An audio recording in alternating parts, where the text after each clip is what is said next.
Hello दोस्तों, तो हम लोग अब जा रहे हैं आज यानी 1 जुलाई के जो द हिंदू इंडियन एक्सप्रेस या पीआईबी में जो इम्पोर्टेंट 5 पॉइंट हैं या 5 टॉपिक हैं जिन्हें हम एग्ज़ाम पर्सपेक्टिव से हमें जानने की आवश्यकता है, उनके बारे में देखते हैं। तो अब अगर आज के पॉइंट्स की बात करें जो इम्पोर्टेंट हैं, तो पहला है हमारा थाली सूचकांक। ये जो है सूचकांक किस प्रकार डेवलप हुआ है, किस प्रकार कार्य करता है, किस प्रकार जो गरीबी रेखा के निर्धारण में जो वास्तविक गरीबी रेखा निर्धारण या गरीबों के लिए जो उचित आवश्यकता होती है, जो कि आवश्यक होती है, सिर्फ कैलोरी पर ही ना निर्भर होकर या कुछ पॉइंट्स पर निर्भर न करके एक समावेशी दृष्टिकोण अपनाना, जिससे उसके जो भोजन की एक्चुअल या वास्तविक लागत को जान सके और उस आधार पर नीति निर्णय लिया जा सके आगे, और उनकी जनसंख्या की गणना एक समुचित या समावेशी परिप्रेक्ष्य में किया जा सके।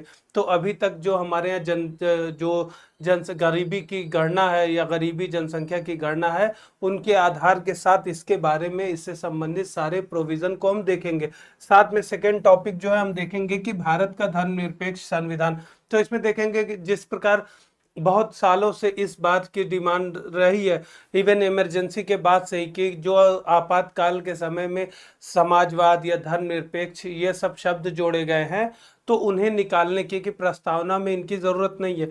कई बार इसके पीछे जो तर्क दिया जाता है वो उसमें तर्कों में ये भी शामिल है कि जो धर्मनिरपेक्षता से संबंधित प्रावधान वैसे ही संविधान के अन्य जो अनुच्छेद है उनमें शामिल है। जैसे आप अगर धर्मनिरपेक्ष के बारे में बात करें तो जो धर्मनिरपेक्ष की परिभाषा, उसके अंतर्गत जो हमारा समता का अधिकार या कानून का समान संरक्षण है, या फिर धार्मिक अधिकार है या धार्मिक स्वतंत्रता है, या फिर भाषाई अल्पसंख्यक के लिए जो स्वतंत्रता या विशेष अधिकार दिए गए, ये सारे भी कहीं ना कहीं धर्मनिरपेक्ष संविधान को ही बढ़ाते हैं या धर्मनिरपेक्ष जो मूल्य है उनको ही बढ़ाते हैं। साथ में न्यायपालिका की स्थिति, जिसमें न्यायपालिका इन सारी चीज़ों से देखती है। और ये 1976 का जो अमेंडमेंट है प्रस्तावना में, वो 1976 का है, जबकि 1973 में जो केशवानंद भारतीवाद है उसमें ही सुप्रीम कोर्ट ने बोल दिया था कि धर्मनिरपेक्षता जो है वो मूलभूत ढांचे का हिस्सा है। तो इसको अलग से शामिल करने की ऐसी कोई मतलब इतनी ज़्यादा ज़रूरत नहीं थी। ठीक है। उसके बाद हमारा जो थर्ड टॉपिक है वो भारत में जैव विविधता संबंधी जो खोज है उससे संबंधित है, कि जो जूलॉजिकल सर्वे ऑफ इंडिया द्वारा जो खोज की गई है जो पिछले सालों में, और पिछले अगर सालों से उनके पीछे के वर्षों से तुलना करें तो बहुत ज़्यादा है। मतलब इनका काम का जो स्कोप है, दायरा है, वो बढ़ा है और वैज्ञानिक दृष्टिकोण अपनाया। और ये कहीं ना कहीं भारत की जो विविधतापूर्ण स्थिति है, जिसको मेगा डाइवर्स या अति विविध देश भी कहते हैं, तो उसमें भारत के शामिल होने के जो औचित्य को ये सही साबित पूरी तरीके से करता है। इसमें हम देखेंगे आगे कि किस प्रकार पक्षियों की प्रजाति या पौधों की प्रजाति किस प्रकार इन्होंने खोजा है, और भारत की स्थिति क्या है इस संबंध में, क्योंकि भारत में जो विश्व की लगभग 6 से 7% ऐसी स्थानिक प्रजातियां पाई जाती हैं। स्थानिक प्रजातियां का मतलब ये होता है कि जो केवल भारत में ही पाई जाती हैं और अन्य क्षेत्रों में नहीं पाई जाती। और जो मेगा डाइवर्स कंट्री, इससे जो कॉन्सेप्ट है जिसके बारे में विश्व विविधता से संबंधित है, उसको हम अच्छे से समझेंगे और फिर देखेंगे कि वो कौन से देश हैं, उनके पीछे क्या क्राइटेरिया रखा गया, भारत इसमें क्यों शामिल है, तो उसके सारे डायमेंशन को देखेंगे। फिर उसके बाद हमारा टॉपिक है हूल दिवस। हूल दिवस जो है कहीं ना कहीं संथाल जो मूवमेंट था या संथाल जो विद्रोह था जो संथाल परगना में हुआ था, जो कि अगर आज के बात करें तो जो झारखंड का कुछ हिस्सा, उड़ीसा का कुछ हिस्सा, ये सब उसी में शामिल हो जाएंगे। तो वहाँ पर जो संथाल आबादी थी वो ब्रिटिश जुल्म के खिलाफ, जो दीकू आबादी के खिलाफ, बेगार प्रथा के खिलाफ, फिर आगे जो रेलवे का पेनिट्रेशन हुआ था, फिर उसके बाद संचार जो पेनिट्रेट हुआ था, फिर जो है बलात्श्रम मतलब एक बेगार कराना वहाँ पर, और फिर लोगों को ले जाना वहाँ से, जो कि आपको पहले भी बता चुका कि ब्रिटिश कॉलोनीज जैसे मॉरिशस है या वेस्ट इंडीज़ के देश है, तो वहाँ पर किस प्रकार भारतीय मजदूरों को लेके गए हैं। और फिर ईसाई मिशनरियों का, क्योंकि आपको बताया कि 1813 के बाद जो है ईसाई मिशनरियों को परमिशन दे दी गई थी, तो फिर जो मिशनरियों का हस्तक्षेप था, क्योंकि जो आदिवासी लोग थे वो उनकी अपनी संस्कृति थी, तो उसमें उन्होंने कहीं ना कहीं हस्तक्षेप के रूप में देखा। जो क्रिश्चियन मिशनरियों द्वारा धर्म परिवर्तन का कॉन्सेप्ट, क्योंकि बहुत ज़्यादा जोरों पे इस समय कार्य इस प्रकार के किए गए, तो इन सब चीज़ों से मिला जुला के एक अव्यवस्था की स्थिति, यानी जो एक आदिवासी समुदाय या समाज में जो एक स्थिर समाज था और मुख्य धारा के समाज से अलग थलग था, और उनका एक अपनी संस्कृति थी, उनके एक मतलब व्यापार का, उनके आजीविका के, उनके समाज के, उनके धर्म के, उनके आस्था और विश्वास के, या फिर उनके संबंधों का निर्धारण के बारे में, उनके यहाँ जो संपत्ति का वितरण के जो कॉन्सेप्ट है, वो सारी चीज़ें जो है थी। लेकिन जो डीकू, जिनको बाहरी लोग कहते हैं, या फिर ब्रिटिश शासन का हस्तक्षेप, फिर वन अधिकारों पर देखिए किस प्रकार रोक लगाया गया, कुछ जो है फिर शराब सेवन पर भी कई प्रकार के कर लगा दिए गए। तो ये कुछ चीज़ें ऐसी है कि जो आप सारे आदिवासी मूवमेंट में पाएंगे। तो उससे संबंधित ये हूल दिवस जो मनाया जाता है संथाल मूवमेंट से। और इसका एक और इम्पोर्टेंस है कि ये जो है हमारे जो स्वतंत्रता संग्राम आंदोलन है, यानी 1857 का आंदोलन है, तो उससे जस्ट ये पहले ही हुआ था, 1955-56 में, 1855-56 में हुआ था। ठीक है, तो इसका बहुत ज़्यादा इम्पोर्टेंस है। और हमारे प्रधानमंत्री द्वारा भी मन की बात में इस बात पर जोर दिया गया, और इन लोगों के जो प्रयास थे, या फिर जो इन लोग का योगदान था, उसकी जो है कहीं ना कहीं उनको श्रद्धांजलि अर्पित की गई। तो ये हमारे इसके बारे में भी हम सारा डिटेल में देखेंगे। फिर हमारा लास्ट टॉपिक होगा समुद्री जहाज पर्यवेक्षक मिशन, यानी सी शिप ऑब्जर्वर जो मिशन है, ये जो है क्वाड से संबंधित है। क्वाड जो है वो 4 देशों का एक समूह है, जो कि कहीं ना कहीं आपसी सहयोग, समन्वय, क्षेत्रीय संप्रभुता, क्षेत्रीय एकता, अखंडता, इन सारी चीज़ों को बनाए रखने के लिए है। और कहीं ना कहीं इसको हम देखेंगे कि किस प्रकार जो चाइना की one belt one road initiative है, ये जो चाइना की जो एग्रेसिव पॉलिसी है दक्षिण चीन सागर को लेकर या अन्य क्षेत्रों को लेकर, हिंद महासागर और प्रशांत महासागर में, तो इन सारे पहलुओं को हम समझने की कोशिश करेंगे कि किस प्रकार जापान के जो शिंजो आबे थे, उन्होंने इस संकल्पना के बारे में बात की। फिर ऑस्ट्रेलिया, जापान और फिर इंडिया, यूएसए, ये सारे देश एक साथ आए, और इसमें उससे संबंधित ही ये एक अभ्यास है या जॉइंट मिशन है। ठीक है, तो अब अगर हम डिटेल में आए, ब्रीफली देखते चलते हैं, क्योंकि आपको हम स्लाइड दे देते हैं और हमें लगता है कि जो हमारा जो वीडियो होता है वो अगर 1.5 घंटे का चला जाता है, तो 1.5 घंटा हमें नहीं लगता कि आप देख पाएंगे, या आपके लिए भी एक बोझिल की तरह हो जाएगा। तो हम सिर्फ उन्हीं टॉपिक को छूते चलते हैं कि आप अगर एक बार स्लाइड देखें, एक बार अगर वीडियो देखते हैं, तो आपका एक बार रिवीजन हो जाए। अगर कुछ कॉन्सेप्ट, अगर हो सकता है कुछ हमारी तरफ से भी उसमें इनपुट ऐड हो जाएगा, तो वो आपके लिए बेनिफिशियल होगा। ठीक है, तो अब थाली सूचकांक के बारे में बात करेंगे। तो पहले क्या था कि गरीबी का जो डेटा निर्धारण किया जाता था वो जनरली कैलोरी बेस्ड था। उसमें क्या होता था कि जो ग्रामीण क्षेत्र है वो 2400 कैलोरी कर दिया, ग्रामीण क्षेत्र में, और शहरी क्षेत्र में 2100 कैलोरी कर दिया। तो इस अब इन दोनों की कास्ट निकाल लेते थे कि इसकी कास्ट शहरी क्षेत्रों में कितनी होगी, इसकी कास्ट ग्रामीण क्षेत्रों में कितनी होगी। तो इसी के आधार पर जितने रुपए हुए, जैसे सपोज करिए कि इसका अगर कॉस्ट जो है 100 रुपए है, 2100 कैलोरी की जो है वो 75 रुपए है। ठीक है, तो इसी के आधार पर अगर जो 75 रुपए से ऊपर वाले लोग हैं वो गरीबी रेखा से बाहर हो जाएंगे, 75 रुपए से ऊपर जो है वो इससे गरीबी रेखा से बाहर हो जाएंगे। ये एक सिंपल कॉन्सेप्ट है। ठीक है, अब क्या हुआ कि उसके बाद जब एचडीआई इंडेक्स आया, उसके बाद जब नीति आयोग आया, जो पहले ये तेंदुलकर समिति पे है, समझिएगा। ठीक है, फिर उसके बाद क्या, रंगराजन समिति, इसका विरोध किया गया कि ऐसा पॉसिबल नहीं है कि 1800 या 2100 ये इस तरीके का कैलोरी का जो डिमार्केशन है, इसके हिसाब से जो 1500-1600 रुपए एक आदमी के बारे में आ रहा है कि अगर 1500 से ज्यादा कमा ले रहा है तो वो जो गरीबी रेखा से क्षेत्र से बाहर आ जाए। लेकिन ये अपने आप में पूर्ण अवधारणा नहीं है, क्योंकि इसकी वजह से क्या है कि इसमें जो पोषण संबंधी है या स्वास्थ्य संबंधी है, शिक्षा संबंधी खर्च है, वो तो इसमें शामिल ही नहीं है। तो नागरिक का मतलब ये नहीं है ना कि सिर्फ आप खाने पे ही जी रहे हो, खाने के अलावा और भी तो खर्च हैं। अभी तो अगर किसी के 100 रुपए इनकम है तो 100 रुपए में खाने पे तो 10 ही रुपए जाता है। बाकी चीजें अभी जितना उसका और खर्च नहीं होगा। अभी तो जो रिलायंस और एयरटेल इन दोनों ने जो मोनोपोली बना रखी है, 300 तो आदमी का मिनिमम डेटा रिचार्ज का है। तो अगर एक घर में 4 मोबाइल है, जो कि बहुत कॉमन है, कोई ऐसा नहीं कि बहुत बड़ी चीज या अलग चीज कह रहे हैं, जो कि बेसिक जरूरत है। ऐसा नहीं, जिस तरीके का परिवेश हो गया है, आप डिजिटल क्रांति की बात करते हैं, तो उसमें ऐसी जरूरत है कि एक घर में एक फोन पर नहीं चल सकता घर कोई, क्योंकि जो बाहर जाने वाला है उसको फोन चाहिए, जो घर पे रह रहा है उसको फोन चाहिए। अब स्टूडेंट है या एक बच्चा है, वो स्कूल जा रहा है, तो उसको फोन चाहिए कि स्कूल में अगर कुछ घटना हो गई या कोई भी समस्या है या कोई भी चीज के लिए कम से कम कनेक्टिविटी के लिए, कि वरना पर्पज ही इसका डिफीट हो जाएगा।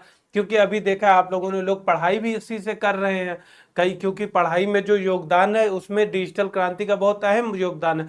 तो आप जो है वाईफाई की खर्चे ले लीजिए या मोबाइल के खर्चे ले लीजिए, तो अगर हम एवरेज 3 भी मोबाइल ले लें, तो 3 का मोबाइल का 1,000 रुपए का तो खर्चा आपका ये है।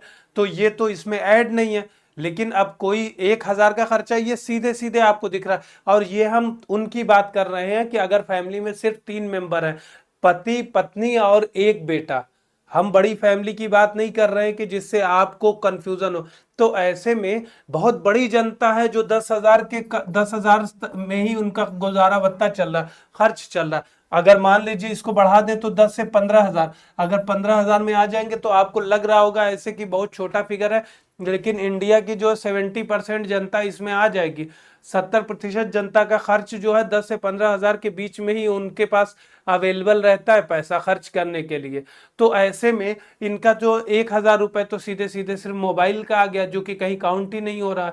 फिर उसके बाद अगर छोटी सी दूरी का, क्योंकि हम लोग तैयारी किए हैं और आप भी अगर प्रिपरेशन कर रहे हैं तो आपको इस बात का अंदाजा अभी होगा। जैसे हम बहुत रियल एग्जांपल बता रहे हैं, जो कि क्योंकि हमें जो खर्च मिलता था, ठीक है, हम लोगों का खर्च पूरा डिसबैलेंस हो जाता था अगर हमारा सेंटर जो है गाजियाबाद पड़ जाता था। जैसे हम कोई एग्जाम का लिए फॉर्म भरा हमने, तो पहले तो फॉर्म का खर्चा है, 500-600 के फॉर्म आते हैं। अगर आप यूपीएससी या यूपीपीसीएस इन सबों को या बीपीएससी के छोड़ दीजिए, तो अगर कोई आप बैंकिंग के ले लीजिए या कोई अदर जॉब के ले लीजिए तो 500-600 के फॉर्म आते हैं।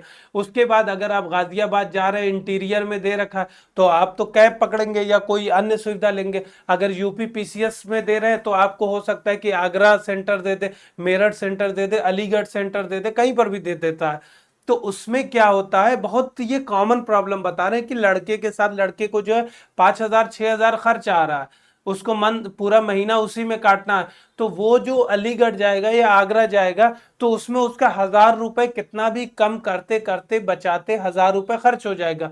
अभी लोगों की हालत है कि घर से निकलने पे बाहर 500 कब खर्च हो जाता है पता नहीं चलता। 2 आइसक्रीम 2 चाट पापड़ी खाएगा, 500 खत्म। तो ऐसे में जो ये 10,000 से 15,000 के कॉन्सेप्ट है, इसमें कैसे सरवाइव करेगा आदमी। अगर अगर कोई उसके यहाँ पे पढ़ाई कर रहा है तो उसकी जो अभी ये सामने हमने स्कूलों में देखा है कि जो प्री स्कूल है उनकी फीस जो है 2,000 रुपए है। तो वो कैसे ऐसे में सरवाइव कर पाएंगे। ये वो खर्चे हैं जिनको इस गरीबी रेखा के निर्धारण में जोड़ा ही नहीं गया है।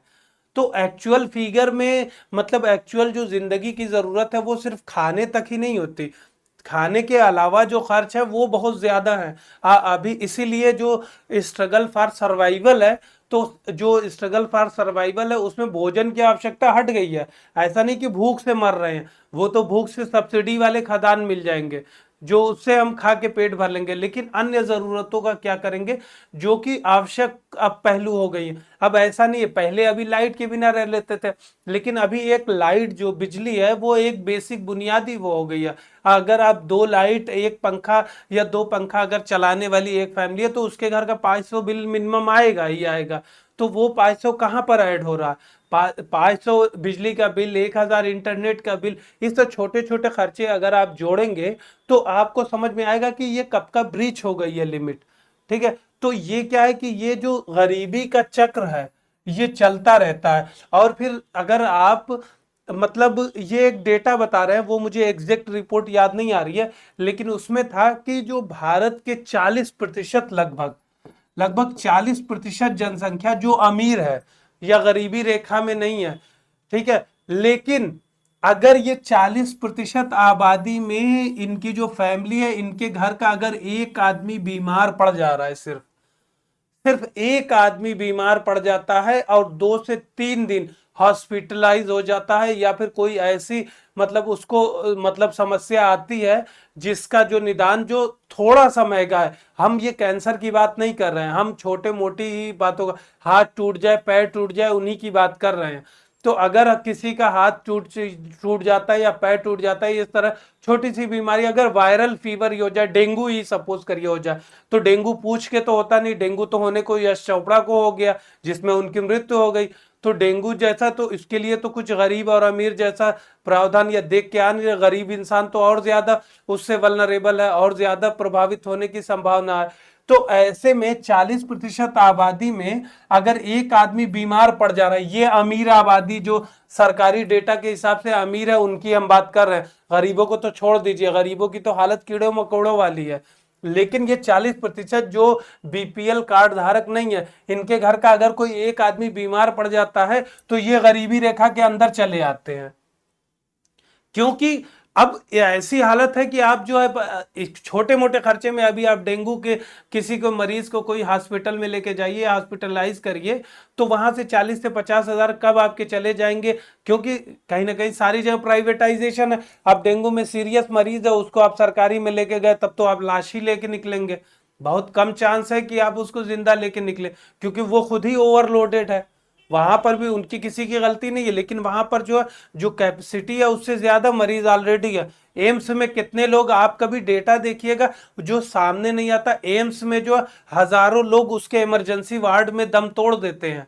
ये आप कभी गौर करिएगा, या कोई गया हो वहां पर तब उनसे पूछिएगा कि इमरजेंसी में कितने लोग राह ही तकते रहते हैं कि उनको बेड मिल जाए या उनको उसमें एडमिशन मिल जाए, लेकिन वो इमरजेंसी जो वार्ड होता है, जो स्टार्टिंग होता है, वहीं पर वो दम तोड़ देते हैं, वहीं से लोग घर लेके चले आते हैं।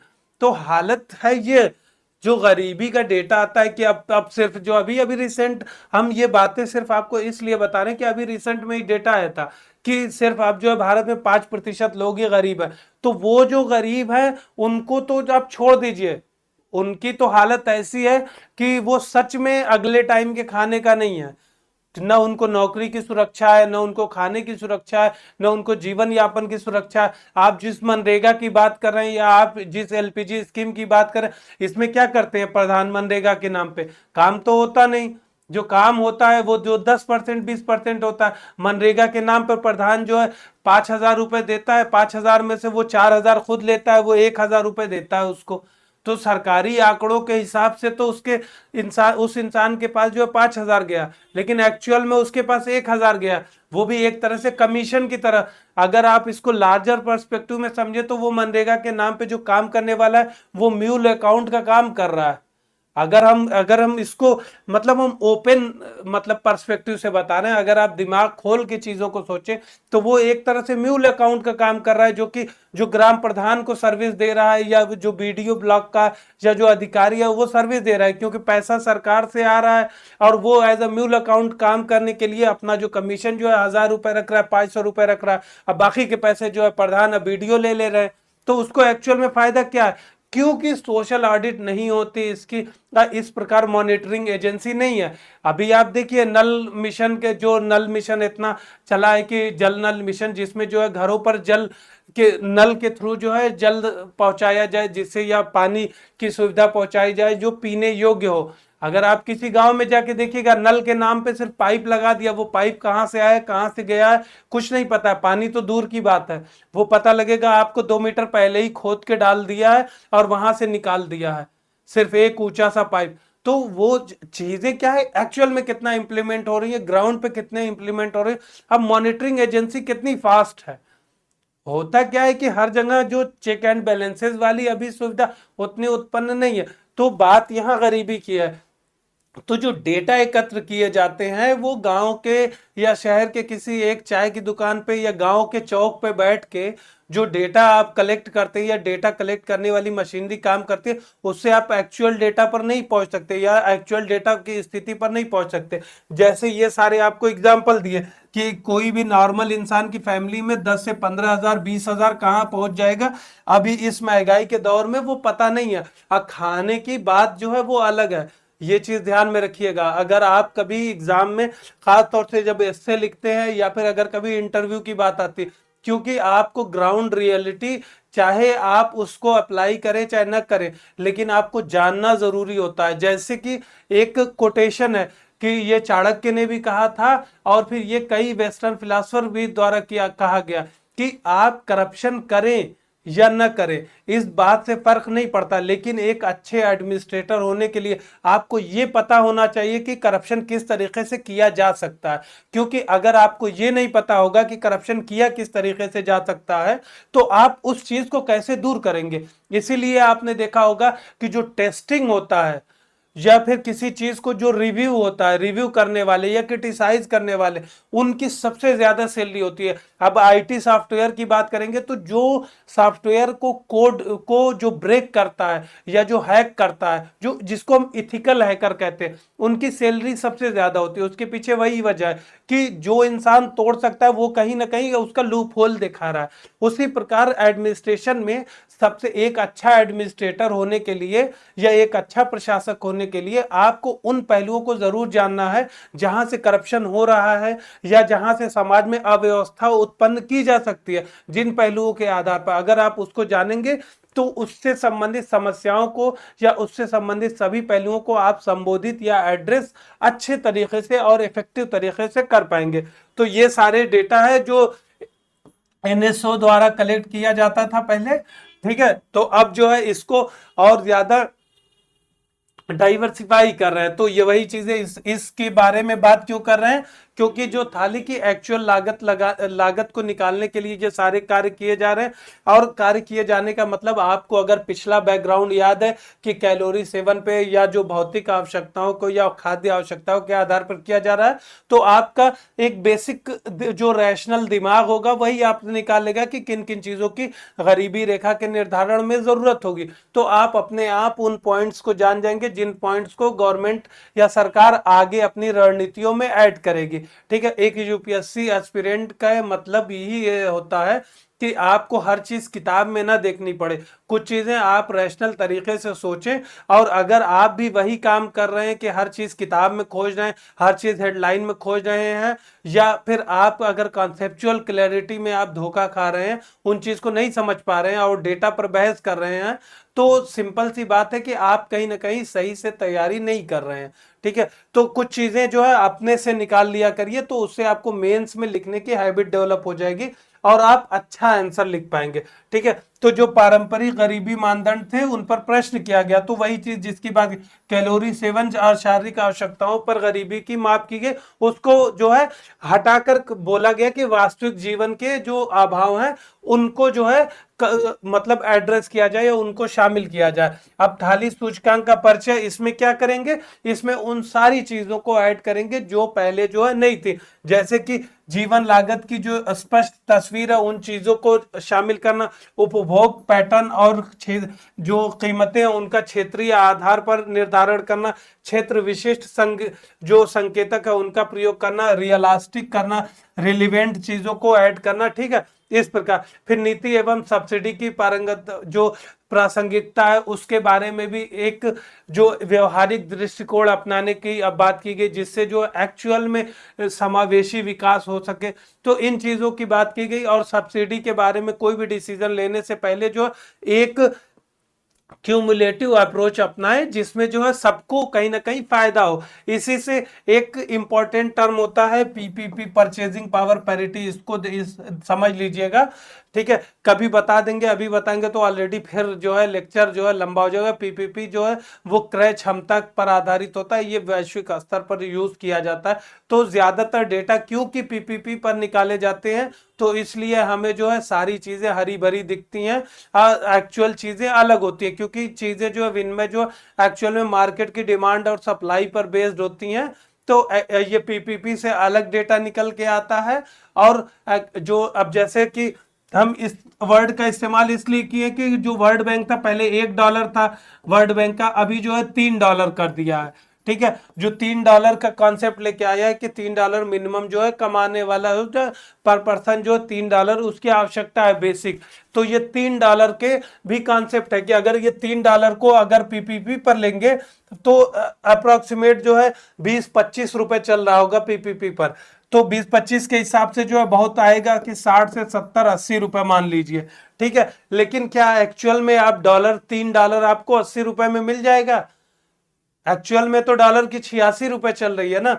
तो एक चीज का वो है। अब एक डिफरेंस समझ गए कि क्या है, क्योंकि वर्ल्ड बैंक ने एक बना दिया है, इसी में जो है सापेक्ष गरीबी और निरपेक्ष गरीबी यानी एब्सोल्यूट पॉवर्टी और कंपैरेटिव पॉवर्टी या रिलेटिव पॉवर्टी भी इस की वजह से उसमें आपको समझना जरूरी है कि जैसे कि इससे क्या है कि एक्चुअल दाम जो है 260 है डॉलर का, $3 का। अगर मान ले कि 8 से 24 और 5 के ये 60 के 255 से 60 के बीच में आएगा, तो एक्चुअल में ये 60 इसलिए किया गया है कि ये पीपीपी का मतलब ये होता है कि जैसे 1 किलो आम खरीदने के लिए इंडिया में जैसे अगर यूएसए में 260 रुपए यानी $3 देना पड़ेगा, तो इंडिया में वो 1 किलो आम जो है 60 रुपए में ही आ जाएगा।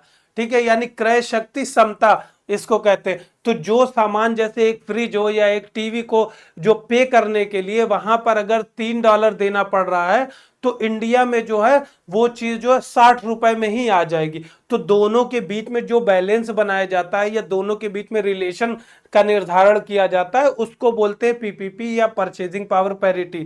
ठीक है, उसका भी गरीबी निर्धारण में जब अंतरराष्ट्रीय स्तर पर इस चीज का काम करते हैं, इसकी गणना करते तो वहां जरूरी हो जाता है। दूसरा जो है जो एब्सोल्यूट पॉवर्टी और जो रिलेटिव पॉवर्टी है वो इसी से कॉन्सेप्ट रिलेटेड है, इसीलिए आपको बता रहे।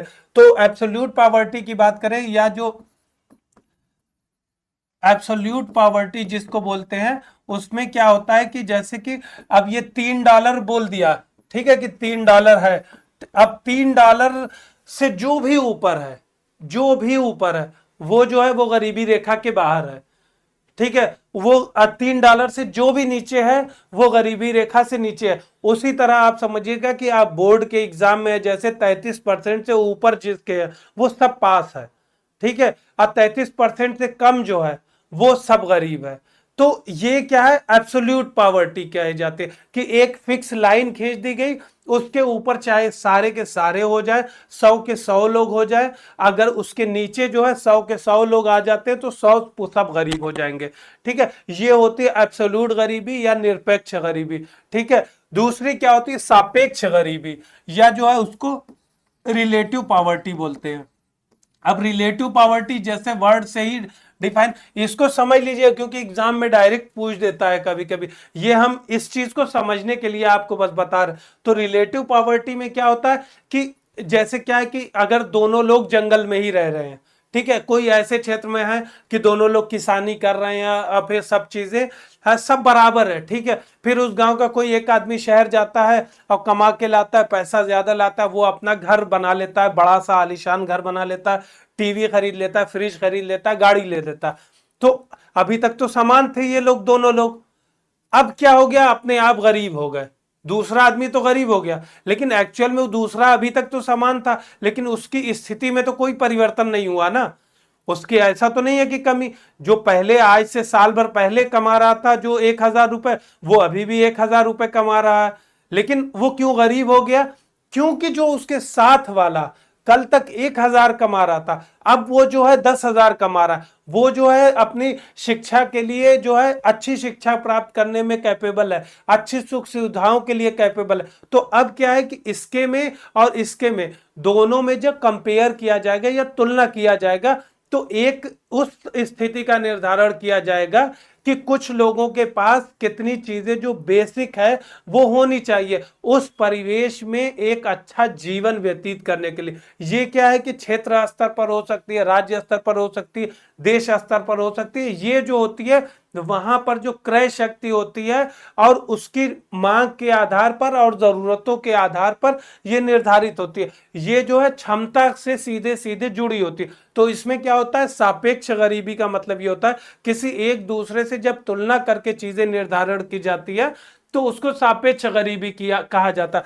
और ज्यादा जो इफेक्टिव होती है किसी भी गणना में ये रिलेटिव पॉवर्टी ही होती है, क्योंकि ये एब्सोल्यूट पॉवर्टी का एग्जाम्पल जो है कि 2400 कैलोरी से ज्यादा जो है वो गरीब नहीं है, 2100 कैलोरी से जो ज्यादा वो गरीब नहीं। पर ये इससे आप एक्चुअल चीजों को दूर नहीं कर पाएंगे। तो ये सरकार इस्तेमाल इसलिए करती है कि इससे सरकार जो है, कोई भी सरकार हो, ये ऐसा नहीं है आज बीजेपी है कल तो तेंदुलकर समिति के टाइम या फिर रंगराजन समिति के टाइम तो कांग्रेस ही थी ना। तो इस इशू में सरकार पर मत जाइएगा, क्योंकि सरकार या योजना आयोग है ये जो अपने डेटा इसलिए इस तरीके के पेश करते हैं कि जिससे जो है अपना गुणगान कर सके, महिमा मंडन कर सके कि हमने जो है देश के लिए बहुत अच्छा काम किया है और हमने गरीबी को दूर कर दिया। अब देखिए पहले जो है 31% लोग गरीब थे, अब जो है 5% गरीब है, अब 10% गरीब है। ये इस तरह के डेटा जो डिस्टोर्ट करके पेश किए जाते हैं, ठीक है। तो अगर आपको एक्चुअल गरीबी देखना है तो सापेक्ष गरीबी में आप ज्यादा अच्छा फिगर पाएंगे, क्योंकि वहां पर आवश्यकता के आधार पर आप कंपेयर भी कर पाएंगे कि कुछ लोग क्या है कि कितने अमीर हैं और कुछ लोग कितने गरीब हैं, ठीक है। तो इसी से संबंधित जो है एक जो हमारे भगत सिंह थे जो कि कहीं ना कहीं समाजवादी जो संकल्पना थी उससे बहुत ज्यादा प्रभावित थे। तो उनका एक कोट हमेशा हमें याद रहता कि ऐसी व्यवस्था नहीं होनी चाहिए कि कोई इतना अमीर हो जाए कि लोगों को खरीद ले और कोई इतना गरीब ना हो। गरीब का मतलब कि इतना लाचार ना हो कि वो अपने आप को खुद को बेचने के लिए मजबूर हो जाए। तो गरीबी के कॉन्सेप्ट में वही है कि गरीबी जो है सबसे बड़ा, एक जो गांधी जी का भी कोट है कि गरीबी जो है सबसे बड़ा श्राप है। तो वो श्राप क्यों इसको कहा, क्योंकि अगर गरीबी है तो सारी चीजें लेके आएगी अपने साथ। वो गरीबी अपने साथ स्वास्थ्य संबंधी बीमारी भी लेके आएगी, गरीबी अपने साथ जो है वो जागरूकता में कमी लेके आएगी, गरीबी अपने साथ अधिकारों की कमी लेके आएगी।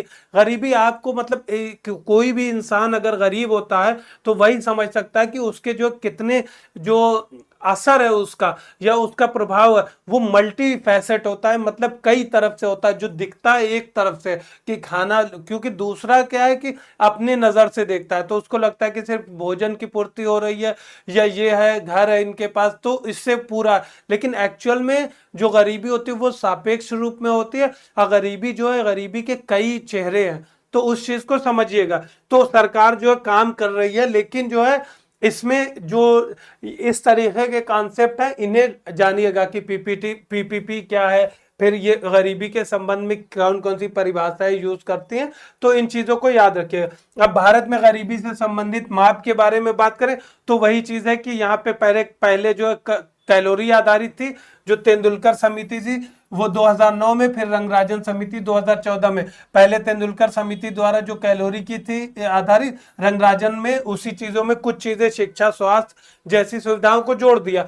अब देखिए कि इन्होंने क्या किया कि न्यूनतम दैनिक कैलोरीज यानी एक दिन में कितने मिनिमम कैलोरी की जरूरत है, तो 2400 किलो कैलोरी जो है ग्रामीण क्षेत्र के लिए, शहरी क्षेत्र के लिए 2100 कैलोरी। ये याद रखिए, ये मतलब 2400 2100 में कंफ्यूज मत होइएगा। शहरी क्षेत्रों में 2100 इसलिए किया गया है कि वहां पर शहरी क्षेत्रों में कम लोग चलते हैं या जो शारीरिक आवश्यकता है वो कम है, काम करने के लिए कम जरूरत एनर्जी की होती है, तो शहरी क्षेत्र में 2100 कैलोरी की जरूरत पड़ेगी। ग्रामीण क्षेत्र में क्योंकि कृषि जैसे क्षेत्रों में और सारी अन्य कार्यों के लिए ज्यादा भौतिक जो कार्य करने की आवश्यकता ज्यादा होती है, तो वहां पे 2400 कैलोरी थी। अब इसी के आधार पर जो है मार्केट से एक बना लिया गया था कि 2400 कैलोरी से संबंधित खाद्य पदार्थ खरीदने के लिए कितना खर्च होगा, तो उसी से निकाल लिया था आगे कि 1400 रुपए तो 1500 रुपए में ऐसे हो जाएगा, इससे तो वो गरीबी पे नहीं होगा। ये एक जो है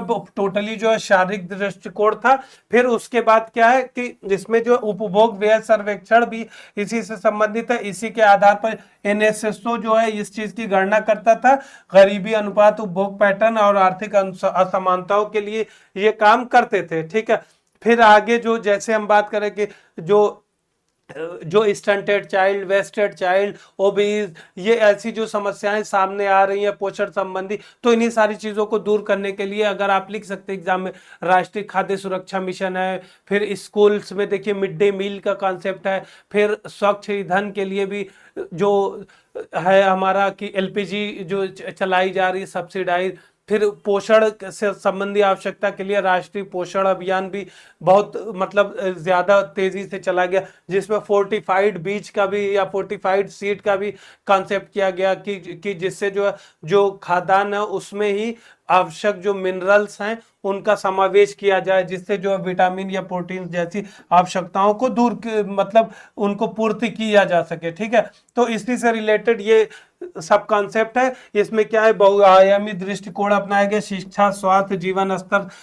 सारे संकेतों को जोड़ा गया है। ठीक है, अब इसकी क्योंकि हम स्लाइड दे देते हैं इसीलिए हम बहुत ज्यादा अब डिटेल में नहीं जा रहे हैं, एक एक लाइन पढ़ने में आप जो है एक्चुअल में जो चीज आपको जाननी चाहिए वो चीजें कहीं ना कहीं मिस हो जाती है। ठीक है, तो उसके बाद अब गरीबी आकलन से संबंधित समिति, जिसके बारे में बताया है आपको कि गरीबी आकलन के लिए उन्होंने किस प्रकार जो है मानदंड को अपनाया और कैलोरी आधारित जो है चीजें जो है निर्धारित की। पहले जो है तेंदुलकर समिति के टाइम में देखिए 37% लगभग गरीब बताए गए।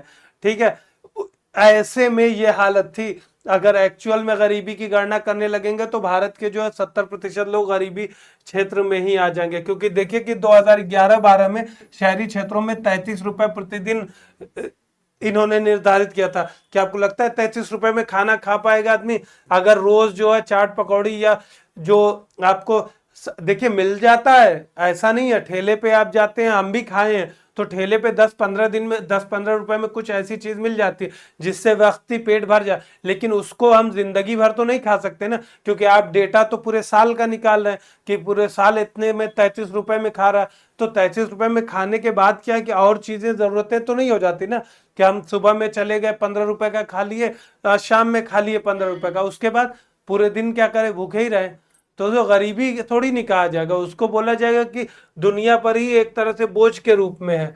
तो उस चीज को मतलब समझने का प्रयास करिएगा। तो इसीलिए आगे जो है अन्य चीजों को जोड़कर इसको डाइवर्सिफाई किया गया। फिर देखिए आगे के डेटा में जो है कुल ये जो है 29% कर दिया, कम करके जो 11-12 में। तो ये चीजें हैं गरीबी से संबंधित, सरकारें अपने हिसाब से आती हैं, फिर उसके बाद उसी के हिसाब से आंकड़े बनाती हैं। आंकड़ों में जो है जो एक मतलब अभी पूरी तरह से नहीं याद आ रहा, लेकिन वो एक शेर था कि तुम्हारी फाइलों में गांव का मौसम गुलाबी है, कुछ इस तरह से था शेर। तो वही वाली चीज है कि फाइलों पे जो है कुछ भी बना देते हैं, अपना डेटा आपको ऐसे पेश करेंगे कि आपको लगेगा कि सब सदाबहार है। फिर उसके बाद वैलिडेशन के लिए आपके जो है लोग, अभी तो सारे लोग ज्ञानी हैं, अभी तो जिसको कुछ भी नहीं पता होता है वो भी आ जाता है इकोनॉमी पे थ्योरी देने। अब जिसको कुछ भी नहीं पता है वो आपको ग्रेविटेशन की थ्योरी पूरी समझा देगा, और न्यूटन ही शर्मा जाए, कहो कि क्या बोल दिया इन्होंने, कौन सा लॉजिक ला दिया, हमें ही नहीं पता था। अब ग्रेविटेशन में वो न्यूटन को ही समझा देंगे। तो उसी तरह इकोनॉमी में जो है इकोनॉमिस्ट को कोई लोग समझा देते हैं कि आप तो गलत हैं, क्यों? क्योंकि उनके पास मैसेज आया है या उनके पास वो डेटा वही है। तो क्या है कि आदमी जो है बहुत ज्यादा कंफ्यूज हो गया, क्योंकि सबको लगने लगा है कि हमें आ रहा, लेकिन जो है अब क्योंकि इन सब चीजों में इंसान अपना टाइम बर्बाद कर देता है और कुछ नहीं। जिसमें कुछ चीजें सीख सकता है उसमें वो अपने जो कुछ ज्ञान मिला है उसको ही फैलाने में वो टाइम बर्बाद कर देता है। तो एक यूपीएससी एस्पिरेंट की एक खासियत होती है कि वो अधजल गगरी जो छलकत जाए उससे बचता है। उसको जो है साल भर लोग बोलते हैं कि इनको सबसे कम आता है, इनका फिर इनको तो और जरूरत है पढ़ाई की, इनको ये, फिर बाद में उसी इंसान का सिलेक्शन होता है, और जो ज्ञान दे रहा होता है 24 घंटा उसका नहीं होता। फिर वो अगला पेश करता है कि इनका सिलेक्शन कैसे हुआ, इन्होंने तो कुछ पढ़ा ही नहीं था, इसको तो ये नहीं आता, इसको तो ये नहीं आता, इसका सिलेक्शन कैसे? यूपीएससी जो फ्रॉड है, पर वो एक्चुअल में उसी को सब कुछ आ रहा होता है।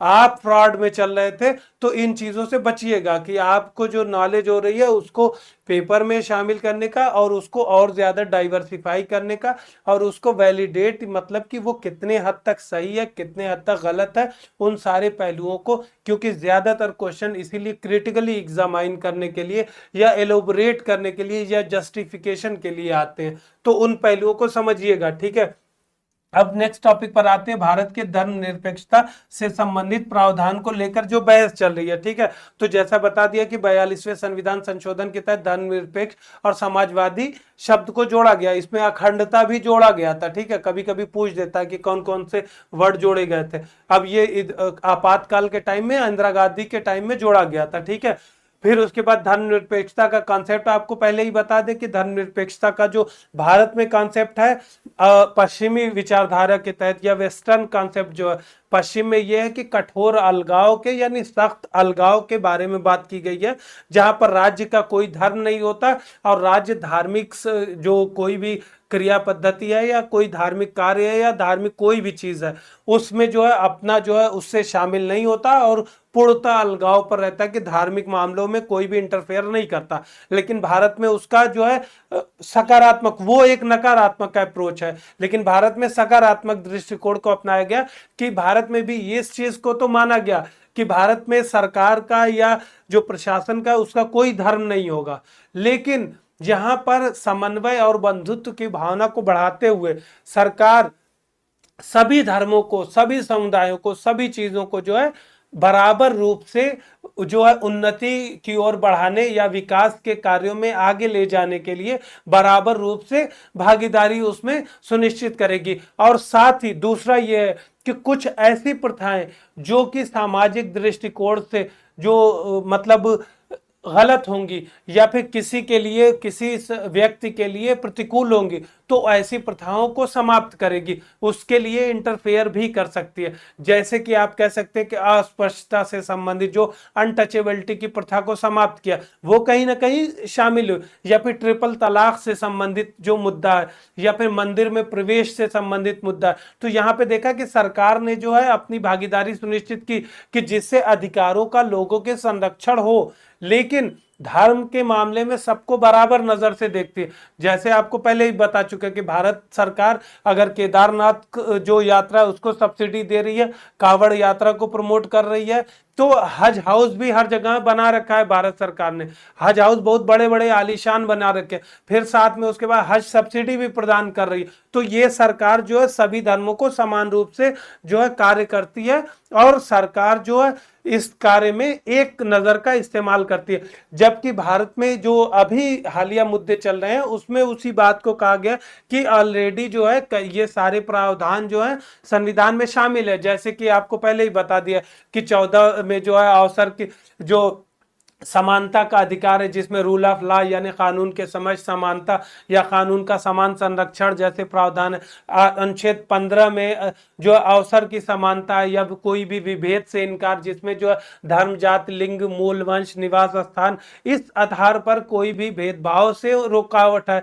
या फिर 16 की बात ले लें, जो अनुच्छेद 16 की, तो उसमें भी साफ साफ लिखा है कि सार्वजनिक क्षेत्र के किसी भी रोजगार में किसी भी व्यक्ति को केवल उसके धर्म, जाति, लिंग, नस्ल, वंश या निवास स्थान के आधार पर जो है उसको रोका नहीं जा सकता या उसके साथ कोई भेदभाव नहीं किया जा सकता। तो ये कहीं ना कहीं आपके जो है धर्म निरपेक्षता या पंथ निरपेक्षता की बात करें, धार्मिक अंतःकरण का अधिकार की बात करिए जो कि 25 में है, या फिर अनुच्छेद 29 की बात करिए जिसमें जो है सभी को समान संरक्षण की बात की गई है, सभी वर्ग को अपनी जो भाषा, लिपि, बोली या अपनी जो धार्मिक प्रथाएं हैं उनको संरक्षण करने का, फिर उसके बाद अपने धर्म, जाति से संबंधित जो स्कूल खोलने का, उसको संचालन करने का भी अधिकार दिया गया।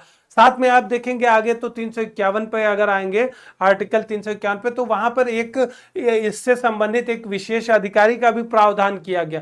तो ऐसे आप देखते हैं कि जो संविधान में अपने ऑलरेडी बहुत सारे अनुच्छेद हैं। उसके बाद जो सबसे इंपॉर्टेंट है कि ये जो अमेंडमेंट हुआ है या संशोधन हुआ है ये 1976 में हुआ था, लेकिन 1973 में जो आपका केशवानंद भारती केस है जो केशवानंद भारती केस है, इसी में सुप्रीम कोर्ट ने बोल दिया था कि जो पंथ निरपेक्षता है या धर्म निरपेक्षता है, ये हमारे संविधान के मूलभूत ढांचे का हिस्सा है, तो इसको तो कमी नहीं कर सकते या इसको शून्य कर ही नहीं सकते, या जो चीज इस पहलू को प्रभावित करेगा या जो संशोधन जो है इस पहलू को प्रभावित करेगा, उसको तो सुप्रीम कोर्ट वैसे ही नल एंड वाइड कर देगा।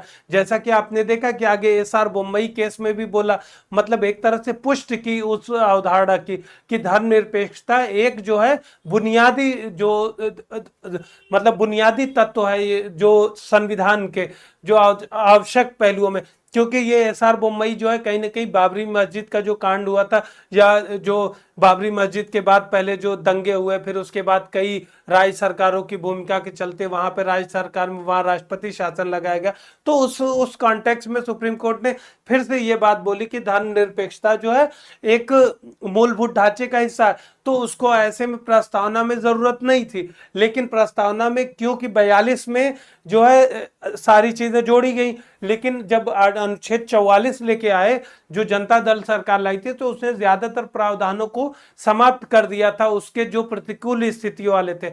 लेकिन इस तीनों शब्दों को बने रखे दिया, क्योंकि उनको ऐसा लगा उस समय कि वो आवश्यक बिंदु तो है, चाहे वहां पे शामिल किया यहाँ पर शामिल किया, उन्होंने इसको उचित नहीं समझा कि इस शब्द को हटाएं। लेकिन फिर से वो समय समय पर जो है उसको हटाने की बात चली, जबकि वो अभी उसके चलते अभी 2 साल, अभी हमें लगता है 1 साल पहले ही रिट भी दायर की थी, जिसमें ये चीफ संजीव खन्ना जी थे जो अभी रिटायर हुए हैं कुछ साल पहले क्या, अभी कुछ महीने पहले। तो इन्होंने जो है इस चीज को रिट को रिजेक्ट कर दिया था, ये हटाने के लिए ही आते कि ये जो है उसके वो नहीं है, मतलब पार्ट नहीं है। तो उन्होंने कहा था कि ये इस बुनियाद पर नहीं है, मतलब हटाया नहीं जा सकता। लेकिन जो है अगर ये कोई लॉ लाती है या कोई संविधान संशोधन होता है, तो उससे आगे की बात है कि क्या होता है, वो जो है ये एक फर्दर केस है, उसके बारे में अभी बात करने से कोई फायदा नहीं है। लेकिन ये देखिए कि ये सारे एक्ट के बारे में है जिनके बारे में बताए, वो संविधान का हिस्सा ही कहा गया। अब जो अगर संविधान की प्रमुख विशेषताओं के बारे में आपको ब्रीफली, ये एक तरह से आपके लिए रिवीजन का काम करेगा कि संविधान के बारे में। तो जैसा कि आप जानते हैं संविधान 26 नवंबर 1949 को अपनाया गया। याद रखिएगा प्रियम्बल में जो है यही तारीख मेंशन है, 26 नवंबर 1949।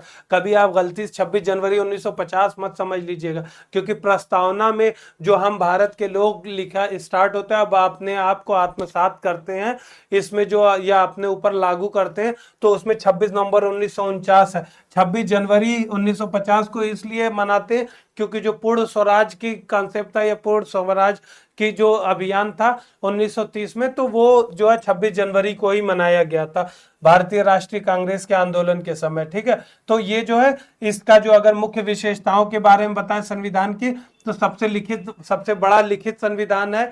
ठीक है, लिखित अलिखित का देख लीजिएगा, जैसे ब्रिटेन का संविधान है तो वो अलिखित है, क्योंकि वहां जो है जो पार्लियामेंट है वो सुप्रीम है, संसद ही सर्वोच्च है, वो कानून कोई भी बना सकती है, कोई भी हटा सकती है, तो उस पर कोई रोक नहीं। लेकिन भारत में ऐसा नहीं, भारत में जो है सुप्रीम संविधान है, संविधान से ऊपर संसद नहीं है, क्योंकि संविधान ही जो है संसद पर भी कुछ शक्तियों के आधार पर उस पर नियंत्रण रखते हैं। ठीक है, तो इसमें जो है लिखित संविधान के मतलब देखिए कि कितने ज्यादा इसमें अनुच्छेद, अनुसूचियां हैं, फिर अधिकार और मौलिक अधिकार, नीति निर्देशक, मौलिक कर्तव्य, सब चीजें। साथ ही में एक और भी है कि भारत में जो है कई देशों में क्या है कि जैसे अमेरिका को ले लीजिए तो संघीय संविधान अलग है, राज्य का संविधान अलग है। लेकिन भारत के केस में क्या है कि राज्य के लिए भी केंद्र के लिए भी, दोनों के लिए एक ही संविधान है। फिर उसके बाद जो है अन्य जगहों पर प्रशासनिक व्यवस्था के बारे में नहीं मेंशन है, लेकिन भारत में जो संविधान है उसमें प्रशासनिक क्रियाकलाप के भी बारे में मेंशन है।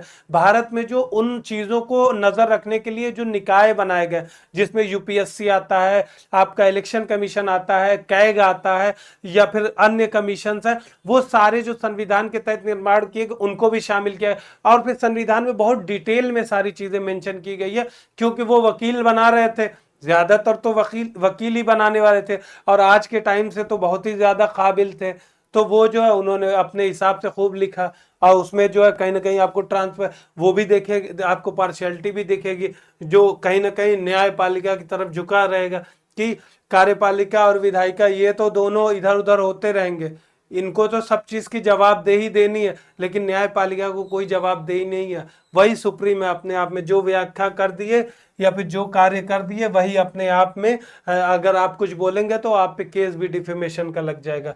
फिर उसके बाद आता है कि ये अनेक स्रोतों से उपलब्ध, जो अनेक स्रोतों से इसके फीचर्स लिए गए, जो सर्वोत्तम प्रथाएं थी अन्य देशों में, चाहे वो जैसे अभी हमने बात किया कि पंथ निरपेक्ष की पश्चिमी अवधारणा थी, इसी प्रकार हम देखेंगे कि ब्रिटिश हो चाहे अमेरिकी हो, जैसे डीपीएसपी आयरिश संविधान से लिया गया, या फिर जो भारत की स्थिति है कनाडा से लिया गया है कि केंद्र किस प्रकार मजबूत है और राज्यों को कहीं ना कहीं केंद्र पर निर्भर बनाया गया। फिर समवर्ती सूची और फिर अन्य जितने भी एक तरह से कह सकते हैं अवेलेबल थे, इवन आपातकाल से संबंधित जर्मनी से भी प्रावधान लिया गया, दक्षिण अफ्रीका, जापान, जो भी आप समझ सकते हैं कि अच्छे होंगे जहां पे संविधान होना चाहिए या संवैधानिक विशेषता होनी चाहिए, वहां से लिया गया। ठीक है, फिर उसके बाद एकात्मक पूर्वाग्रह वाली संघीय प्रणाली, उसमें इसी को बोला गया कि एकात्मक जो मतलब केंद्र की ओर झुकी हो, इसमें जो आप राज्यपाल का कार्यालय, जो केंद्र के पास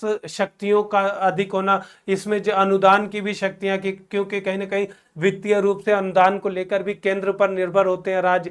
ऑल इंडिया सर्विस जिसकी आप तैयारी कर रहे हैं, ये भी कहीं ना कहीं एकात्मक ही तत्व की या एकात्मक विशेषता, क्योंकि आपको अपॉइंट जो है केंद्र करता है, राष्ट्रपति करता है, लेकिन जो आप सर्विस है या सेवा अपनी प्रदान राज्यों को कर रहे हैं, तो कहीं ना कहीं ये इसी तरह राज्यपाल जो होता है वो केंद्र अपॉइंट करता है, अब वो एजेंट का काम करते हैं, जो संवैधानिक प्रमुख का काम करते हैं राज्यों में। तो इस तरीके के फिर उसके आपातकाल संबंधी जो शक्तियां दी गई हैं, खासतौर से 356 के तहत राष्ट्रपति शासन या संवैधानिक प्रावधान भी कहा जाता है, उससे संबंधित, तो ये सारी जो है इस वजह से लेन दिया। फिर उसका संसदीय शासन प्रणाली वेस्टमिंस्टर जो कि ब्रिटेन के पर आधारित है। ठीक है, और फिर उसके अंदर धर्मनिरपेक्ष राज्य, मौलिक अधिकार, मौलिक कर्तव्य, राज्य के नीति निर्देशक तत्व, एकीकृत न्यायपालिका, जैसे हमने बताया था कि सब चीज के बारे में, उसी तरह न्यायपालिका में भी उच्च न्यायपालिका, सर्वोच्च न्यायपालिका, इनके भी बारे में डिटेल में प्रावधान दिए गए हैं। ठीक है, और इसमें जो स्वतंत्र न्यायपालिका की बात की, एकल नागरिकता के कॉन्सेप्ट है यहाँ पर कि राज्य और केंद्र दोनों के लिए अलग अलग ना होकर एक ही है। ठीक है, फिर अडल्ट फ्रेंचाइजी की बात की गई कि 18 वर्ष से जो भी ऊपर है उसको जो है वोट देने का या मताधिकार का दिया गया। कठोरता और लचीलापन के बारे में बात करेंगे तो उसके बारे में कि कुछ प्रावधानों को जो है सिंपल अमेंडमेंट या साधारण संशोधन से कर देते हैं, कुछ के लिए विशेष प्रावधान है, जैसे मूल अधिकार या मौलिक अधिकार में चेंजेस लाना है तो उसके लिए जो है स्पेशल जो आपका संशोधन होता है या विशेष बहुमत की आवश्यकता होती है, जिसमें जो कुल सदस्यों की संख्या के बहुमत अब प्लस जो है उपस्थित और मत देने वाले लोगों के 2/3 बहुमत की आवश्यकता होती है। लेकिन कुछ प्रावधानों को जो कि संघीय प्रकृति होते हैं, जैसे राष्ट्रपति की शक्तियों को ले लें, या फिर जो है समवर्ती सूची जिसमें जो है विषयों का विभाजन किया गया है, जो आपकी 7वीं अनुसूची है जिसमें केंद्र सूची, राज्य सूची और समवर्ती सूची का प्रावधान है, तो उसमें कोई बदलाव ला रहे हैं। जैसे कि आपने अभी जीएसटी के कॉन्सेप्ट में देखा होगा,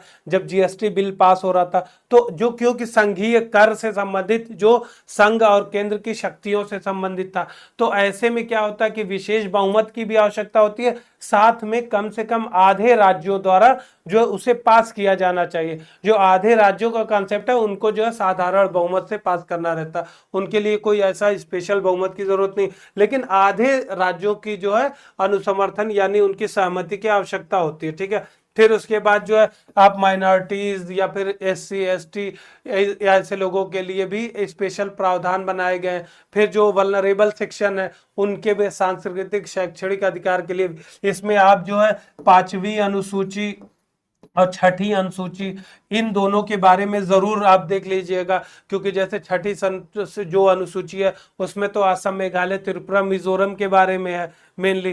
ठीक है, लेकिन जो 5वीं अनुसूची है इसमें जो है कोई भी जो अनुसूचित क्षेत्र है या शेड्यूल्ड एरिया है उसके बारे में है, जिसके संरक्षण की बात की जा रही, ये जो काफी विस्तारित है, मतलब देश के कई जो राज्य शामिल है, इसके बारे में डिटेल में हम आगे समझेंगे। लेकिन इन चीजों को आप देख लीजिएगा कि इसमें राज्यपाल और राष्ट्रपति किस प्रकार इवन इवन जो कानून लागू होते हैं उनको भी संशोधित रूप में लागू कर सकते हैं या उनको लागू होने से मना कर सकते हैं उस क्षेत्र में। तो इन सारी चीजों का जो प्रावधान है इसी वजह से बहुत डिटेल में संविधान बना है या बड़े स्तर पर बना है। अब उसके बाद हम आते हैं भारत में जैव विविधता संबंधी खोज के बारे में। ठीक है, तो हुआ यह है कि 2024 में भारत जो अपने जैव विविधता से रिकॉर्ड है, क्योंकि आपने न्यूज या करंट अफेयर के पेपर में देखते हो कि हाल ही में खोजी गई मेढक की प्रजाति या हाल ही में खोजी गई छिपकली की प्रजाति, इस तरीके के आप देखें तो उनका एक डेटाबेस बनता है। तो वो डेटाबेस के आधार पर यह निर्णय लिया गया है कि जो 110वां इसका स्थापना दिवस है वहां पर ये चीज का अनाउंस किया गया है कि भारत ने जो है बहुत लंबी छलांग की है या बहुत महत्वपूर्ण वृद्धि की है खोज संबंधी दिशा में। तो भारत में जो नई जो खोज है, अगर जीव जंतुओं को ले लें तो जीव जंतुओं में 683 जो कुल जीव जंतु प्रजातियों को शामिल किया गया, जिसमें जो है 459 प्रजातियां विज्ञान के लिए नई हैं और 224 प्रजातियों को भारत के लिए एक नया रिकॉर्ड है, जिसे आप फैक्ट से ही समझ गए होंगे कि ये जो है नई प्रजातियों की संख्या है जिनको अभी तक नहीं खोजा गया या जिनके बारे में ऐसे एविडेंस तो हैं लेकिन उनकी साक्ष्यों की जो पुष्टि नहीं की गई थी, लेकिन अब जो की गई। इसमें इंपॉर्टेंट ये है कि देख लीजिएगा, वैसे ये न्यूज में रहते हैं करंट अफेयर में कि कौन कौन से पक्षी प्रजाति या कौन कौन सी चीजें खोजी गई हैं नए, कुछ पौधों के भी बारे में आ जाता है। जैसे अभी हमें एग्जैक्ट याद नहीं आ रहा है लेकिन अभी कुछ ही दिन पहले जो है मिजोरम में भी एक पौधा खोजा गया है, उससे संबंधित उत्सव भी मनाया गया बहुत बड़े स्तर पर, उसको देख लीजिएगा। तो अगर बात करें कि कहां पर सबसे ज्यादा खोजे गए तो केरल में जो है 101 प्रजातियों के साथ जो है सबसे टॉप पे है, शीर्ष स्थान पर। कर्नाटक में 82 है, अरुणाचल प्रदेश में 72 और तमिलनाडु 63, बंगाल में 56। आपके दिमाग में आ रहा होगा कि यूपी बिहार एमपी इतने बड़े बड़े हैं, वहां पर क्यों नहीं है? क्योंकि भारत की जो ये स्थान है आप कहीं ना कहीं देखिए कि पहाड़ी हैं या फिर जो है कम सघन है।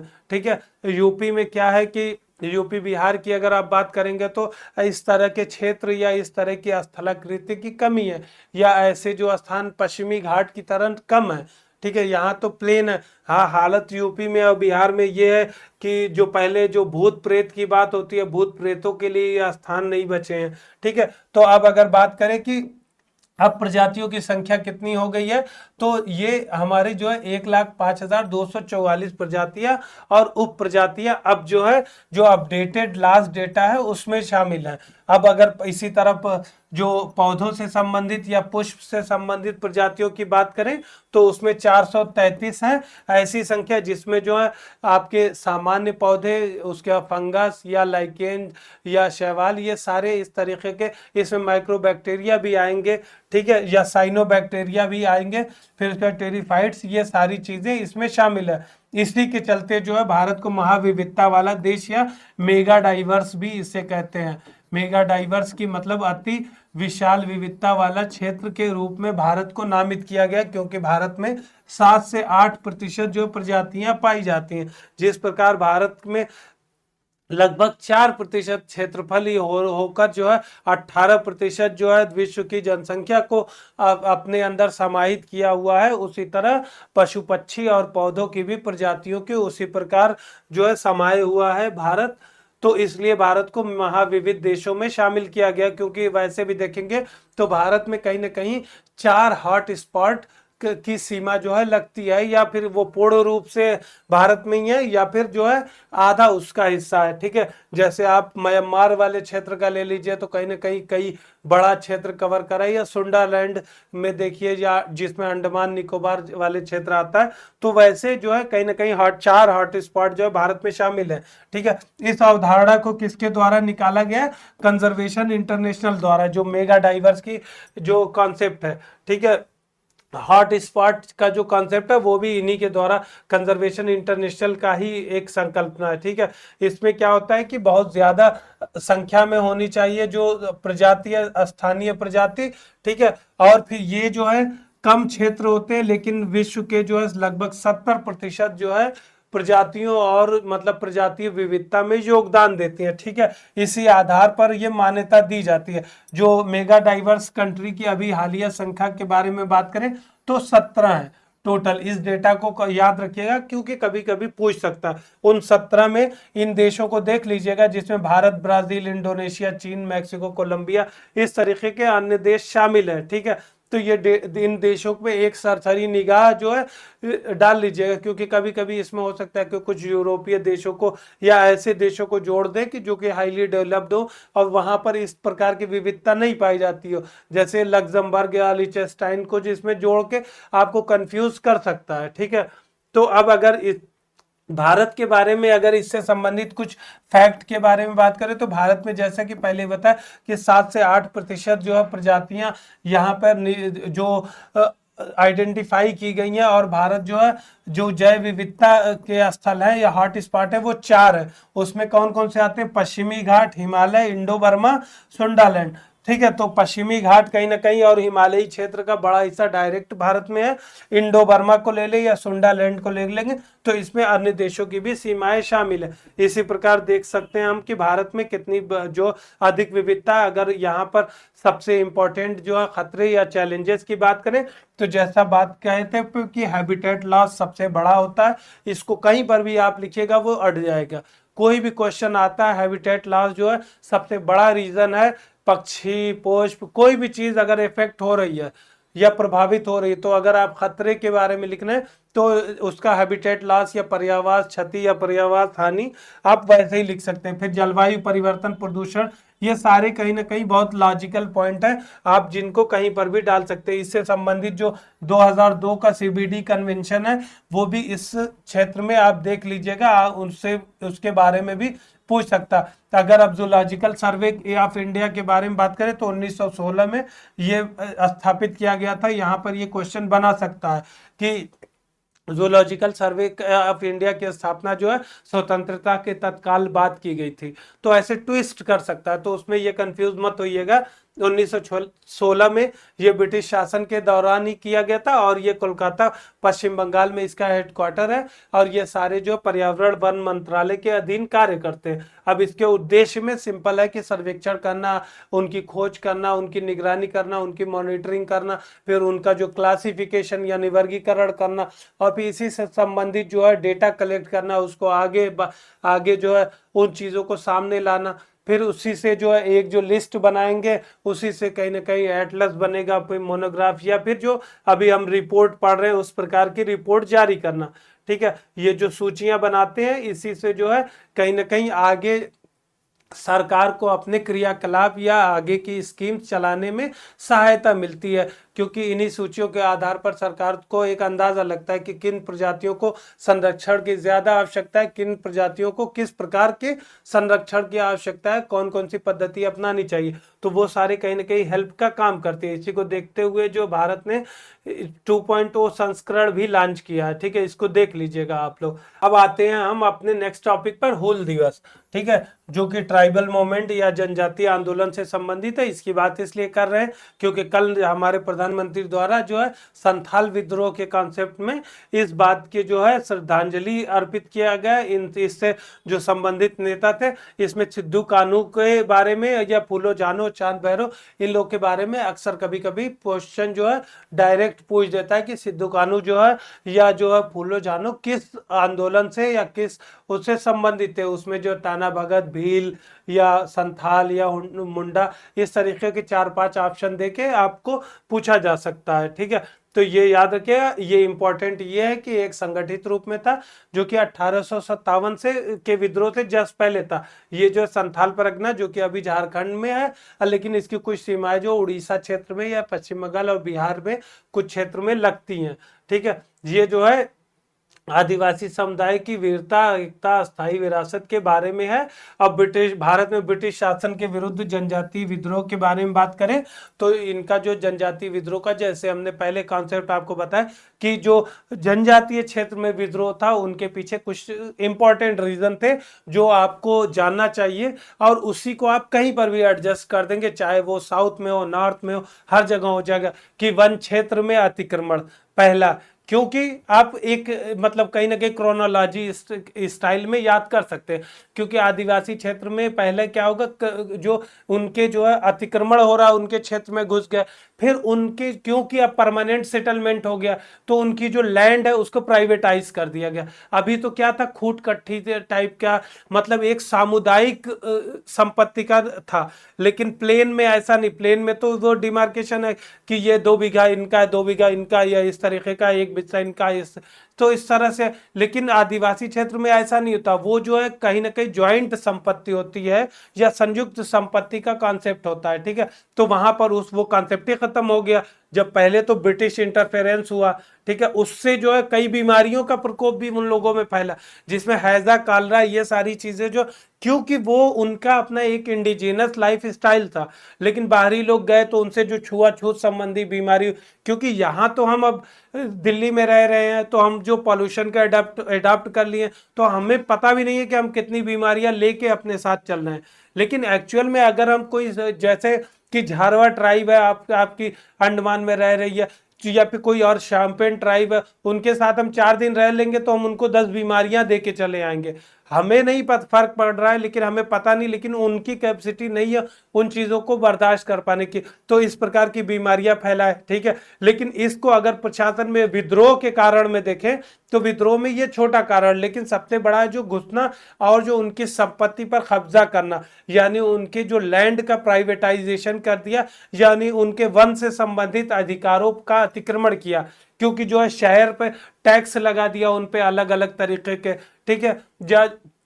क्योंकि वो वही कलेक्ट करते थे, और जो वन अधिकार से संबंधित जो राइट्स आए, जो कानून आए, फिर उसके बाद जो क्रिश्चियन मिशनरियों की जो भूमिका थी कि क्रिश्चियन मिशनरी जो उन क्षेत्रों में घुस गए और फिर कन्वर्जन शुरू कर दिया, क्योंकि वो तो अपने व्यक्तिक, अपने जो पर्सनल जो उनके भगवान थे या फिर जो उनकी आस्था थी या अंतःकरण की पद्धति थी, वो कहीं ना कहीं वनों पर आधारित थी, और वन इनके लिए एक भगवान की तरह काम करते थे।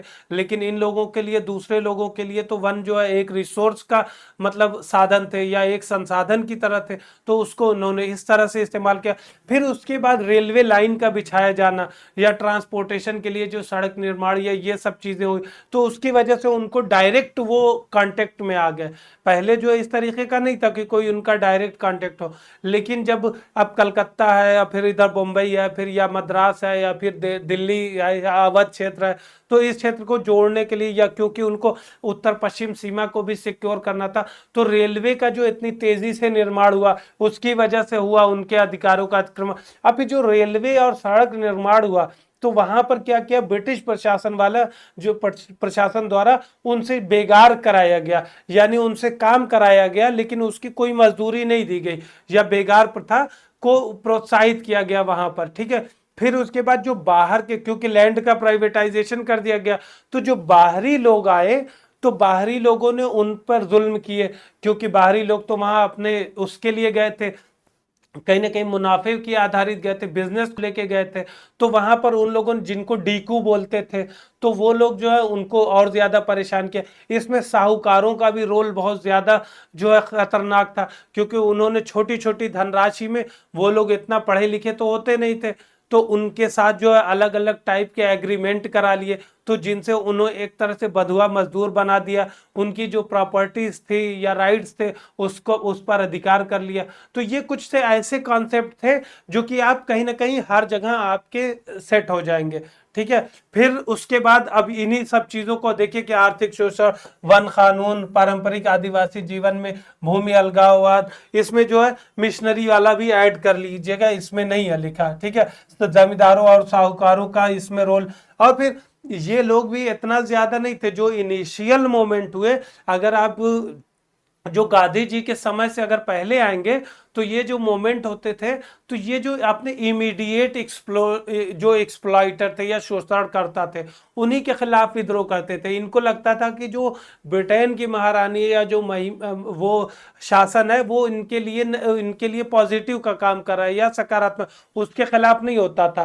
तो इनके अंदर भी धीरे धीरे वो, जब गांधी जी का एरा आया, तब जागरूकता और ज्यादा बढ़ी, ठीक है। लेकिन आप बेसिक कॉन्सेप्ट जो आपको पहले बताया वही रहेगा, ठीक है। अब इसमें अगर इससे संबंधित प्रमुख जनजाति विद्रोह, ये हम इसलिए आपको 5-6 पॉइंट बता दिए कि आपको आएगा, आप कोई भी आंसर आ रहा है, कोई भी क्वेश्चन आ रहा है जनजाति से संबंधित, ये 5-6 पॉइंट लिख दीजिएगा। वो आपका कम से कम 10 नंबर का या 8 नंबर का क्वेश्चन है, तो आपको 4 नंबर जरूर मिल जाएगा। ठीक है, बहुत अच्छा कोई लिखेगा तो उसको 5 नंबर ही मिलेगा, तो आपको कम से कम 4 नंबर मिल जाएगा। वैसे जो है आप अगर याद करने का सोचेंगे कि हमें तो याद ही नहीं है, हमने तो पढ़ा ही नहीं है, तो इसके लिए कोई पढ़ने की जरूरत नहीं है, आपको बस अपना दिमाग खोल के बैठना है। ठीक है, तो इसमें कौन कौन से विद्रोह है इंपॉर्टेंट, तो ये जो है एक जो है आप मैप बना लीजिएगा और उसमें क्या डिमार्केशन कर लीजिएगा, कौन सा विद्रोह कहाँ हो हुआ, कौन से इंपॉर्टेंट विद्रोह हुए। तो इसमें एक बना लीजिएगा आदिवासी विद्रोह कहाँ हुए, अन्य विद्रोह कहाँ हुए, तो 2-3 पेज में आपका जो है कंप्लीट हो जाएगा। और सारी चीजें रिवीजन करने में भी आपको आसानी होगी। ठीक है, इंपॉर्टेंट लीडर भी नोट कर सकते हैं, क्योंकि हमने बोला कि आप पेज बनाइएगा ऐसा कि A4 साइज में ही मत कोशिश करिएगा, कोशिश करिएगा कि 2 पेपर एक में मिला के या थोड़ा बड़ी शीट लेके इस तरीके की चीजें बना, जिससे आपके सारे फैक्ट एक ही में आ जाए। और होता क्या कि जब बड़ा होगा तो आप देखेंगे तो एक ही बार में आपका पूरा रिवाइज हो जाएगा और विजिबिलिटी यानी दृश्यता आपकी ज्यादा होगी। तो जो ऊपर से देखेंगे तभी आपको पूरा सारा दिख जाएगा। अगर आप कई पेज में उसी चीज को लिखे रहेंगे तो पेज पलट पलट के देखेंगे तो जो एक संपूर्णता में एक कॉन्सेप्ट बनता है वो आपका नहीं बन पाएगा। ठीक है, इससे जो संबंधित विद्रोह है कुछ ये लिखे हैं, जैसे संथाल विद्रोह, कोल विद्रोह, भील विद्रोह, मुंडा विद्रोह, खोंड विद्रोह, ये सारे रंपा विद्रोह। ये रंपा विद्रोह जो है अलूरी सीताराम राजू, ये गांधीवादी थे, तो ये इंपॉर्टेंट है, इसके बारे में देख लीजिएगा कि ये किस प्रकार, क्योंकि इसने पहली बार थोड़ा सा ऑर्गेनाइज तरीके से किया। इनमें किन आधार पे किए करते थे वो उसको भी देख लीजिएगा, क्योंकि इन लोगों को लगता था, क्योंकि एक भगवान का रूप अपने अंदर बताते कि कैसे है कि अवतार, जो अवतार की संकल्पना है वो भी इन लोगों ने बहुत ज्यादा देखा है कि वो जो है इस भगवान के अवतार है, और उनको जो है सभी जो गरीबी और फिर जो शोषण के विरुद्ध भेजा गया है कि शोषण का उन्मूलन करना है, या जो पापी है उनको दंडित करना है, इस तरीके के उन लोगों ने कॉन्सेप्ट लाए। इसी में वो था कि जो लाठी डंडे हैं वो जो बंदूक बन जाएंगे, और जो सेना है या विपक्षी सेना है या ब्रिटिश है इनकी गोलियों का असर नहीं करेगा। इस तरीके कई धारणाएं इन आंदोलन से, इन आदिवासी आंदोलनों से ही संबंधित है। अब हम आते हैं अपने नेक्स्ट टॉपिक पर, सी शिप ऑब्जर्वर मिशन यानी समुद्री जहाज पर्यवेक्षण मिशन, जिसके बारे में आप वर्ड से ही समझ गए होंगे कि इसमें क्या होगा। ठीक है, पहले ही आपको बता दिया कि ये क्वाड से संबंधित है, जिसमें जो है इंडिया, जापान, यूएसए और ऑस्ट्रेलिया आता है। और इसकी जो क्वाड की संकल्पना के बारे में कहते हो शिंजो आबे ने 2017 में ही, इसके बाद 2007 में ही इनफैक्ट जो है, हमें लगता है अभी हम देख लेंगे, कहीं ना कहीं लिखे हैं कि कब स्टार्ट पहली बार दिया, या 2007 या 2017 कुछ ऐसा ही था।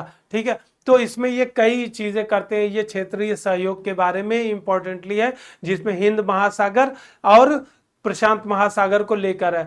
ठीक है, इससे संबंधित अगर घोषणा की बात करें जो पूछ सकता है, तो विल्मिंगटन जो घोषणा है वो इसी के तहत इंपॉर्टेंट है। ठीक है, अब इसमें क्या करेंगे, क्या लोग प्रतिभागी, इन्हीं सदस्य देशों के जो है तटरक्षक बल के अधिकारी होंगे, जो आम मतलब एक्सरसाइज करेंगे। उद्देश्य क्या होगा, अंतर संचालन, समुद्री सुरक्षा और परिचालन में समन्वय, एक स्वतंत्र एवं नियम आधारित, जो कि आप हर एक्सरसाइज का मूलभूत उद्देश्य होता है। ठीक है, अब ये अंतर संचालन या समुद्री सुरक्षा, कोई भी, अब मालाबार एक्सरसाइज है उसमें भी ये ऐड कर सकते हैं आप।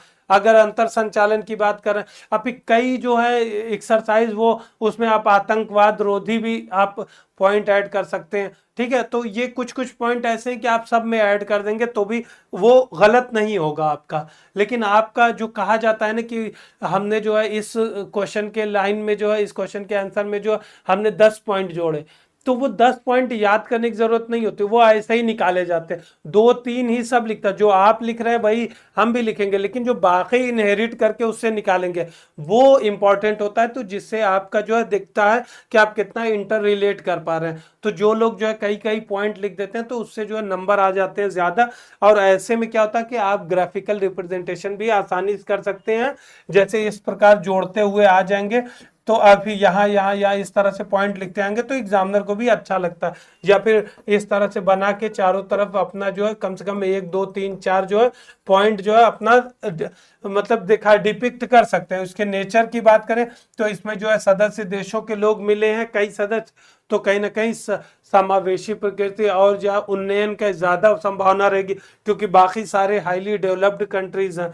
तो यहाँ पे के जो जो बेसिक अंडरस्टैंडिंग है चीज़ों को लेकर या वैज्ञानिक दृष्टिकोण, इन सारी चीज़ें जो है सुरक्षा के क्षेत्र में या अंतर संचाली यानी इंटरऑपरेबिलिटी में, इन सब चीज़ों में या सैन्य सहायता में या समुद्री सुरक्षा में, इन सब में एक तरह से काम अच्छा करेगी। फिर इसी से जो है भारत का सागर पहल जो है उसको भी देख लीजिएगा, वो इसी से रिलेटेड बाद में हिंद प्रशांत महासागर पहल के बारे में भी इससे संबंधित जो है फैक्ट या पहलुओं को देख लीजिए। ये जो है कहीं ना कहीं बहुपक्षीय सहयोग को बढ़ाएगी, तटीय क्षेत्र में सुरक्षा के लिए जो एक अच्छा काम करेगी, और सामरिक दृष्टिकोण से जो है कहीं ना कहीं क्योंकि चारों देश आपस में मिल रहे हैं तो ये रणनीतिक सहयोग को भी बढ़ाएगी।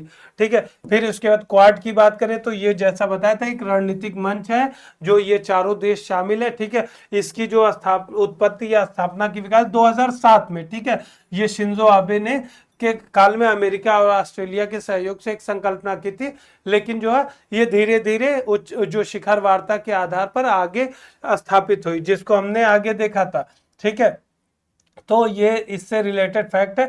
ये काम क्या कर रही है, उद्देश्य क्या है, समुद्री सुरक्षा, नौवहन, नियम आधारित जो अंतर्राष्ट्रीय व्यवस्था, आतंकवाद, साइबर सुरक्षा, जलवायु परिवर्तन, ये सारे जो है कहीं ना कहीं पॉइंट आपको याद करने की कोई जरूरत ही नहीं है, बस आप एक बार देख लीजिएगा, अपने आप आपको समझ में आ जाएगा।